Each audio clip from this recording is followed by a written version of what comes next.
Identity theft is a serious crime that affects millions of people every year, often more than once. Our in-depth Ultimate Guide will help you define identity theft, teach you everything you need to know to avoid it, and show you how a strong privacy and security mindset plus some additional tools can protect you against data theft right now. Identity theft is a crime in which someone steals your personal information, usually with an intent to commit fraud. The definition of identity theft includes many types of personal information and resulting fraud, ranging from financial theft to use of a victim's data to receive medical treatment or apply for credit. Stealing an identity can be as simple as hacking into someone's social media account or as complex as filing tax returns in someone else's name. Since many people freely share information about themselves online, identity theft has become more prevalent than ever. Often, identity theft becomes identity fraud, where the thief impersonates the victim or acts in their name. Many victims of identity theft and fraud spend years trying to untangle the crimes with no guarantee of fully recovering their losses. Identity theft covers a diverse array of crimes, depending on the type of personal data stolen and how the thief uses it. In most data breaches, the information stolen includes full names, social security numbers or other government-issue IDs, and banking details.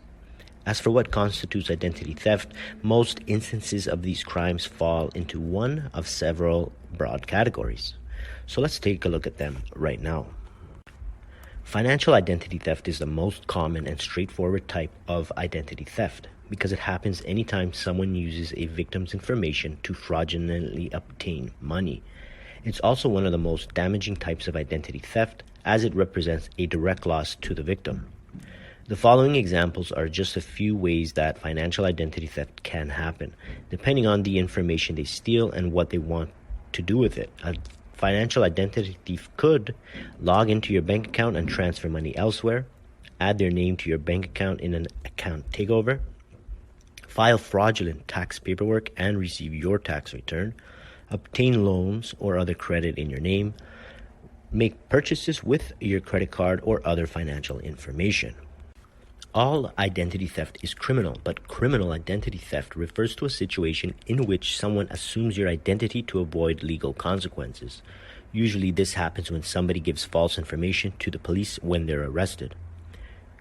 Criminal identity thieves may have official government documents fraudulently obtained with their victim's data, or they may simply have a fake ID. If someone's out there committing crimes in your name, it can be difficult to convince the police that you're innocent and clear your name, especially if they can't find the real criminal. The effects of criminal identity theft can linger for years, since many victims find out about it only by chance, such as when an employer conducts a background check. Medical identity theft happens when someone receives medical treatment in your name. The risks of medical identity theft are especially high in countries with for-profit healthcare systems like the United States. Healthcare costs can skyrocket quickly, so the incentives for someone to commit medical identity theft are strong. But even in other countries, medical identity theft is used to help thieves receive treatment or get pharmaceutical drugs they don't necessarily need. Then, when the victim goes for medical care themselves, they may find themselves denied treatment since the thief has already gotten it instead. Victims may also have the thief's medical history added to their own medical record. Child identity theft. Perhaps the most insidious type of identity theft occurs when someone steals and uses a child's identity to achieve any of the above goals and more. They might use a child's social security number or other identification to apply for credit, buy property, or obtain official government documents. Because children typically don't have any credit or debit, their identities are valuable for anyone looking for a clean source of credit. Sadly, many cases of child identity theft happen within foster care systems because many different people have access to the child's information.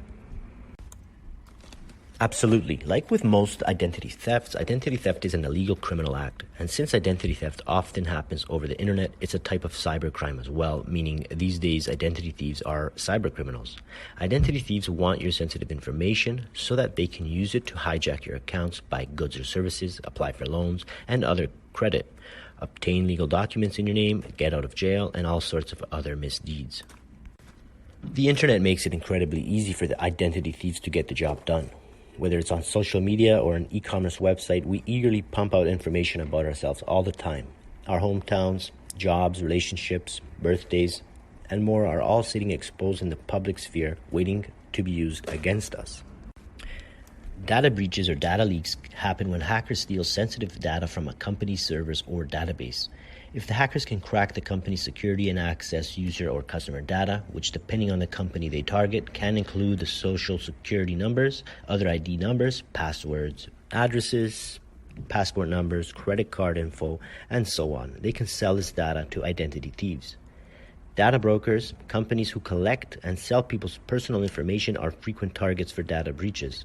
Avast Hack Check is a free tool you can use to see if any of your passwords have been exposed in the breach. Try it out. Well, big data breaches such as the 2017 Equifax leak that exposed the data of over 150 million people sometimes make news headlines. Smaller breaches happen every day. Once a hacker exploits a data breach, they'll usually upload and sell this information on the dark web, and that's where our identity thieves can get their hands on it. After a data heist, the thieves need to turn the stolen data into profits. This is where the dark web comes in.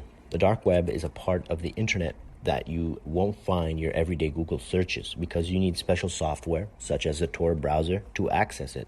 And you need to know where you're going because search engines don't index the dark web. But if you are in the know, as many identity thieves are, you can find reams of stolen data for sale. Soon, we will also make a follow-up video for specific tools which you can use to scan the dark web 24/7 for any traces of your own data. And if it finds any, it alerts you as soon as possible. That way, you can take action to protect yourself before identity thieves have a chance to buy your data and use it against you. We have reached the end of part 1, guys. We will continue in our next part. We will discuss more topics such as how to protect yourself if you are a victim of identity theft, and much more. So stay tuned, hit the bell for notifications so you never miss out on any of our future videos.